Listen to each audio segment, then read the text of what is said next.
তো hey guys, OP52 আপডেটে নতুন একটা ক্যারেক্টার দিয়েছে। ক্যারেক্টারটা নাকি অদৃশ্য হয়ে যায় আর লবিটাও চেঞ্জ করে দিয়েছে। আর তোমাদের কাছে কেমন লাগছে না লাগছে এটা আমি জানি না, বাট আমার কাছে পার্সোনালি অনেক ভালো লাগছে লবিটা।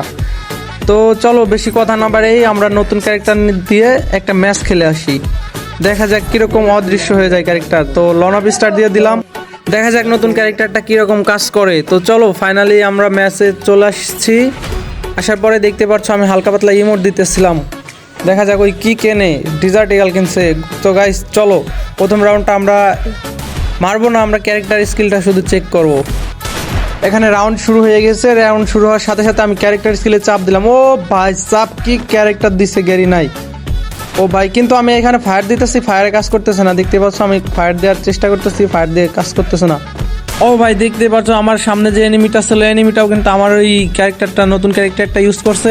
তো আমি কিন্তু ওকে ফায়ার দিতে পারতেছি না, যত আমার সামনে দিয়ে ঘোরাফেরা করতেছে। ভাই এটা কিন্তু দেখা যাবে একেবারে অদৃশ্য হয় না, কিন্তু কিরকম একটা কাচের মতো হয়ে যায়।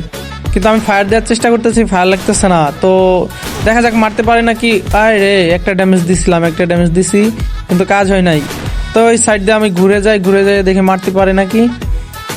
এই আমার সামনে চলে আসছে, ওই কিন্তু আমাকে বডি শট দিয়ে মারার চেষ্টা করতেছে, কিন্তু আমি একটা গোল ফেলায় দিচ্ছি। আরে ভাই মাইরে দিল ভাই। আচ্ছা কোনো ব্যাপার না, আমরা তো শুধু ক্যারেক্টার স্কিল চেক করতে আসছি, আমরা তো এনিমি মারার জন্য আসি নাই। তো এরপরে দ্বিতীয় রাউন্ডে চলে আসছি। দ্বিতীয় রাউন্ডে দেখা যাক আবারও ক্যারেক্টার স্কিলটা ইউজ করে দেখি আমরা মারতে পারি নাকি।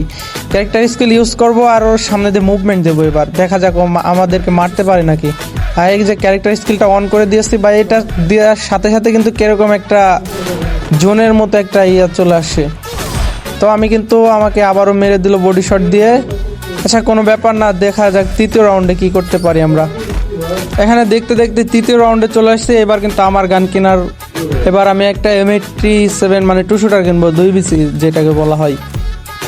এখানে 2 বিসি ঘাড়ে নিয়ে আমি সামনের দিকে আগাই যাব। আমার ক্যারেক্টার স্কিল কিন্তু এখনো অ্যাক্টিভ হয় না, যখনই অ্যাক্টিভ হওয়ার সাথে সাথে আমি ক্যারেক্টার স্কিলটা ছেড়ে দেবো, দেখা যাক ও আমাকে মারতে পারে নাকি। আর এবার তো ওকে মারতেই হবে ভাই, আমাকে 2 রাউন্ড মারছে পর। তো এই কিন্তু ওই ক্যারেক্টার স্কিল ইউজ করছে, আমি ওকে ড্যামেজ দিয়ে ফাটাই দিছি ভাই। এটা কিন্তু একটা ড্যামেজ দিলে ক্যারেক্টার স্কিলটা নষ্ট হয়ে যায়।